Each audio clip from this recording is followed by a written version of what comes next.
What's up guys, it's the Prince of 1098 bringing you guys yet another video. Today we're going to be talking about the newest chapter of My Hero Academia, chapter 237. We wrap up Shigaraki's backstory, we get a little bombshell involving All For One. Not a big one, but you know, we got to talk about it nonetheless, and Gigantomachia is coming to do his thing. Let's get it, but first, hey, what does a brother got to do to get an intro around here?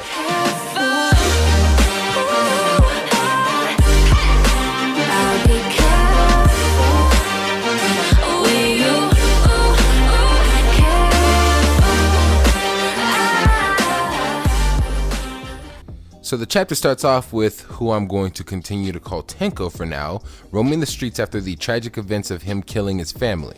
Now we're still getting that good old Shigaraki narration, which gives us a little more insight of what's going on through little Tenko's mind, which currently he's just roaming the street wondering what he should do now, wondering if anyone's gonna save him. We get people looking his way, however he won't be able to actively ask for help, as he says himself, with my guilt stricken or clinging to my throat or whatever, my voice wouldn't come out. Like, he can't talk, he's on mute right now, you know what I'm saying? In fact, one little old lady comes up to him wondering, hey, are you all right? What's going on, little boy? And he looks up and he scares her ass away. I mean, God bless, get this man some hydrocortisone. At this point in time, he's gonna need one of them anti-itch dog collars if he gonna keep scratching like that, you know what I'm saying? Because he looks up and his face is just all fucked up. He tries smiling at her and I kind of feel bad, but not too bad. I mean, damn, that's only a face a mother can love, but that's the problem because she's dead. And it was funny as fuck because that old lady kind of just said, fuck that, I got better shit to do. One of these heroes will come by and pick your ass up. I mean, the face is one thing, but I bet it was his hot ass breath that scared that woman off. I mean, damn, woman, you ain't got no face wipes or peppermints in your purse to help that boy out. I mean, damn, think about the children, literally. Nah, but on a more serious note, it is sad to see how the world was treating Tenko at that point in time. Even Shigaraki, looking back on it, was thinking, with the population so high and the crimes running so rampant, you know, it's just gonna be, the crimes are more urgent, the crimes are more important than just a little boy lost on the street. And even he thought, like, with all the heroes in the society, that it was really just punishment. Like, he thought all this was just punishment for killing his family. And then he also brings up the itch, you know, the itch back in chapter 236 that apparently disappeared for like 2 seconds. It's back, and he says that itch that should have disappeared, if only someone had lent me a hand at that time, perhaps this itch would have subsided.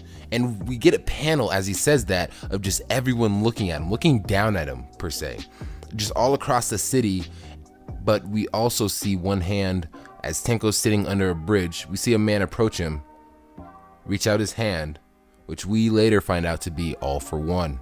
Now, All For One takes Tenko back to the crib, and this is where we get that scene from the few chapters back where Tenko is reunited with his family's hands. Yes, his family's hands. Apparently that's all that was left in the remains.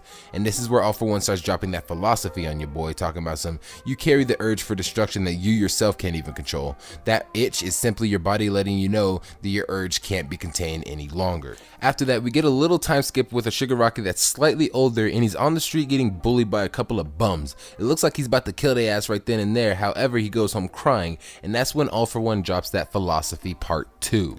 He asks Tenko what he's so afraid of and tells him just to follow his heart, otherwise he'll be the only one suffering. He tells him that integrity, morals, ethics, all that shit is just a social construct made by some guy to keep harmony in the world, and that there's no need to let himself be held back by them, and in the end what he himself wants is the most important of them all. All For One asks Tenko what he wants to do, to which Tenko replies he wants to kill the 2 punks that bullied him earlier.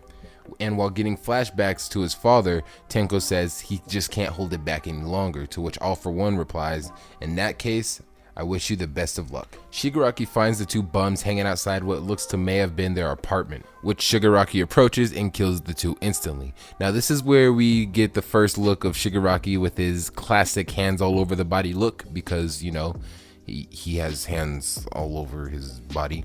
Now, All For One and that one doctor that I forget his name, but he's that short, fat, bald, Eggman looking motherfucker. They're standing right next to each other. They're watching this whole thing go down, and they're talking about our boy Shigaraki. Tenko, I mean. His name is Tenko as of right now. It's Tenko. And this is when the doctor says, hey, he really shouldn't have any memories, and All For One replies, he probably does, he's just shutting them out. They're still deep down inside in his heart. He's wearing the hands of his family members as if, he's restraining himself from, relapsing. He doesn't want to go back to that. And with his memories locked away, all that's left is the residual emotions. All For One calls Shigaraki insecure. He tells the doctor he doesn't even know he's holding back when using his quirk. But it's all good, because I'm gonna give him all the affirmation he needs. The seeker of destruction, the world's symbol of terror. With this, he's taken his first big step into this world. And I believe this is where Tenko's thinking to himself. He says, I feel disgusting, I want to throw up, and yet at the same time I feel so at ease, like I'll be forgiven no matter what. So after killing those two bozos, they're back at the crib, and All For One is celebrating Shigaraki's big day. All For One gifts Shigaraki with more of his family members' hands, and this is fucked up. All For One gives Shigaraki more of his family members' hands as a gift to replace the ones that were destroyed, and also calls him Tomura Shigaraki for the first time. All For One breaks it down, telling Shigaraki that Tomoru is to mourn, a word signaling death and sorrow, and a new name to celebrate the rebirth of Shimura Tenko as the bringer of mourning. Which, holy fuck, that's fucked up.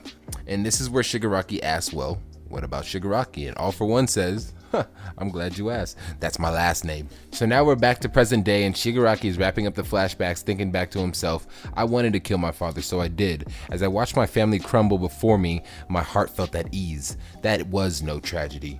But we're about to have a tragedy as our boy Gigantomachia is making a beeline towards Shigaraki. We got the rest of the League of Villains panicking, thinking shit's about to hit the fan, and Shigaraki, he don't care. He grabs the last of his father's hands and just crushes it with his decay quirk and says, I don't need any of this shit. And that's where the chapter ends. And here's my raw thoughts and emotions on these chapters, the whole backstory, this chapter in particular. Okay, it was crazy to see Shigaraki go down this path the way he did. How things could have been so much different had someone just been there for him, other than the most evil person in the series, And it's crazy, and it's also insight to see what kind of influence can be made on a child, when, like, I still think Tenko could have been saved. Tenko could have still been Tenko had someone reached out to him before All For One, Hell, that fucking old lady at the beginning, she could have been the hero that stopped Shigaraki before Shigaraki became Shigaraki, and we wouldn't have to have a Shigaraki versus Deku in the future. We wouldn't have to have a Shigaraki versus, Redestro. We wouldn't have to do any of this, All this could have been avoided had someone just reached out to him, had someone just been there for him from the beginning. Had he just had a fucking normal ass, non-abusive family, none of this would have happened, because he was that boy, He was basically Deku. That's the parallels that we see throughout the whole series between him and Deku. It's crazy. It's on a whole nother level, and that's what I'm seeing here. But it played out this way. It didn't play out that way. Here we are with Shigaraki, the way he is now, because of what he's gone through. And that's sad. And it's also terrifying, because you think he's not the only person going through this. He's not the only person that has a potential to be a Shigaraki. We're saying we can have thousands of Shigarakis just roaming the streets right now that just are begging for a hero to save them. And it also shines light on problems with the current hero society. And I don't think they're problems that are ever really going to be fixed, because yeah, there's so many heroes, but there's so many people that need to be saved, and there's so many to the point where I'm sure some of them will slip through the cracks, and Shigaraki certainly is one of them. I mean, hell, Shigaraki is a prime example of why you need to take care of your pit bulls, people, okay? No, but for real though, like, Shigaraki is a prime example of what your pit bull can become if not treated properly. They can be one of the sweetest things in the world, or they can be one of the most dangerous. It all just depends on who's there for them. Now, my predictions for the next chapter, I think it's just gonna be straight action. You know what I'm saying? I see Shigaraki versus Redestro some more. I see Gigantomachia versus Redestro. I see all of them just fighting each other, every which way possible. And I can see this going on for maybe the next 2 or 3 chapters as this arc tends to wrap up. Here, I also see Shigaraki taming Gigantomachia. I think this is where Gigantomachia is gonna submit to Shigaraki. However, we won't know until we find out. So until next time, let me know what you think about this chapter, all that we discussed. Also, like, comment, and subscribe. It's the Princer 1098 signing out. Thanks, guys.